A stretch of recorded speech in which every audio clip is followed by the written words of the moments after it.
గణపతయే నమః. ఈరోజు ఫిబ్రవరి నెల 1వ తారీఖు, అలాగే వారముల్లో గురువారము.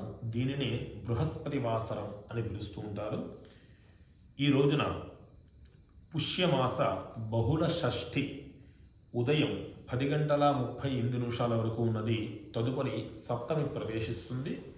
నక్షత్రం చిత్తా నక్షత్రం రాత్రి 12:16 వరకు ఉన్నది.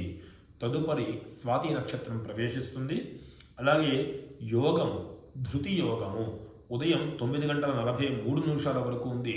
తదుపరి శూలయోగం ప్రవేశిస్తుంది. కనుక ధృతి యోగం విశేషము, శూలయోగము ప్రయాణానికి నిషిద్ధం అన్నమాట.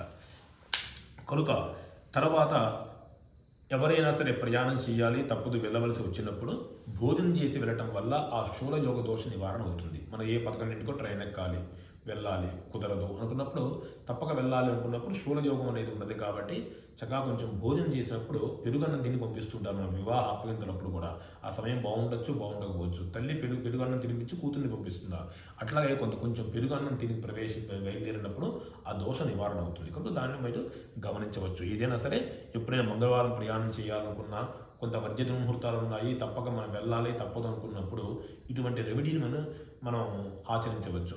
కొంచెం పెరుగన్నం తిన్నప్పుడు ఆ దోష నివారణ అవుతుంది. వెళ్ళే సమయంలో శివో నామరూపాభ్యాం యాదేవి సర్వమంగళ, శివపార్వతులు ఉన్నటువంటి వారిని స్మరణ చేసినా, వారి రూపాన్ని ధ్యానం చేసి వెళ్ళినా వెళ్ళేటువంటి కార్యంలో ఈ కాలదోషం వర్తించదు. ఇది బాగా గమనించుకోవాల్సిన విషయము.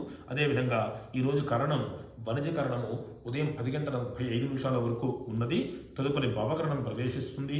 అదేవిధంగా రాహుకాలము ఈరోజు మధ్యాహ్నం 1:30 నుంచి 3 గంటల వరకు కూడా రాహుకాలం ఉన్నది. అదేవిధంగా యమగండ కాలము ఉదయం 6 గంటల నుంచి 7:30 వరకు ఉన్నది. అదేవిధంగా దుర్ముహూర్తం ఈ రోజున 10 గంటల నుంచి 10:48 వరకు దుర్ముహూర్తం ఉన్నది. పునః అంటే మరలా మధ్యాహ్నం 2:48 నుంచి 3:36 వరకు దుర్ముహూర్తం ఉన్నది.